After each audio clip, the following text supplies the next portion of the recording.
Shortly after a permanent tooth erupts, it is ideal to place a pit and fissure sealant on the occlusal surface of the newly erupted tooth. A sealant is a resin material placed on the occlusal surface to prevent decay.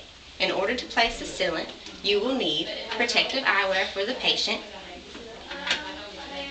cotton rolls, a dry angle, and a saliva injector to keep the tooth dry, an air-water syringe, a low-speed handpiece with a bristle brush, along with non-fluoride pumice.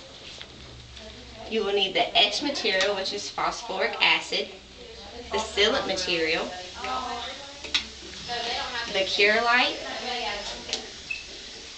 and an explorer. The first step in placing a sealant is providing the protective eyewear to the patient. After providing the protective eyewear, you must select the tooth in which the sealant needs to be placed. The tooth will most likely be a posterior tooth that has no decay. The first step is to clean the tooth with the bristle brush and the non-fluoride pumice.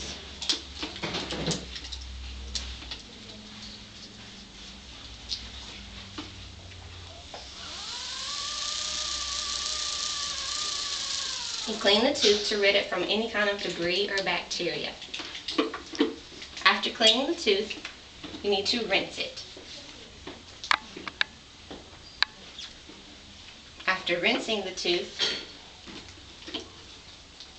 you need to place the dry angle over the salivary gland on the cheek and place cotton rolls on either side of the tooth.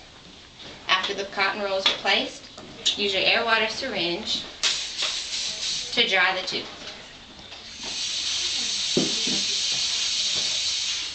After drying the tooth, you will place the phosphoric acid etching material onto the tooth just in the pits and fissures.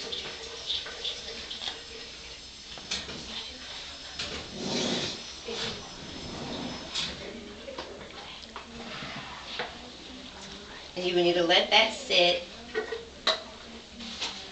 for 10 to 20 seconds. After letting it sit for 10 to 20 seconds, you will rinse thoroughly for another 20 seconds.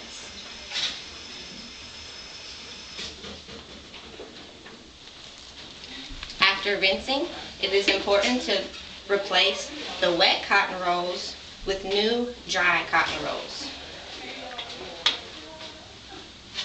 After replacing the cotton rolls, you will need to thoroughly dry the tooth again.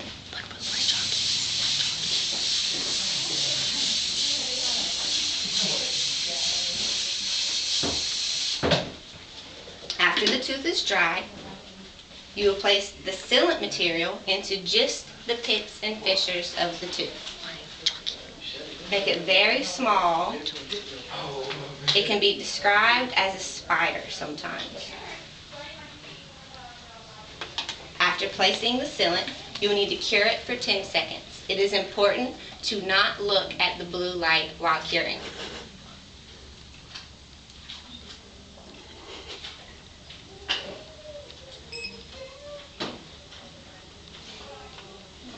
After it is cured, you can remove the cotton rolls and the dry angle and check the integrity of the sealant with an explorer. If the sealant pops loose, it is important to redo everything again. The most important part about placing a pit and fissure sealant is keeping the tooth dry. Any contamination of saliva will compromise the integrity of the sealant. So just real fast recap, what you need to do: protect the patient, select the tooth, clean the tooth, rinse the tooth, etch the tooth, dry the tooth, etch the tooth, rinse the tooth, dry the tooth again, place the sealant, cure it, and check for integrity. This is how you place a pit and fissure sealant.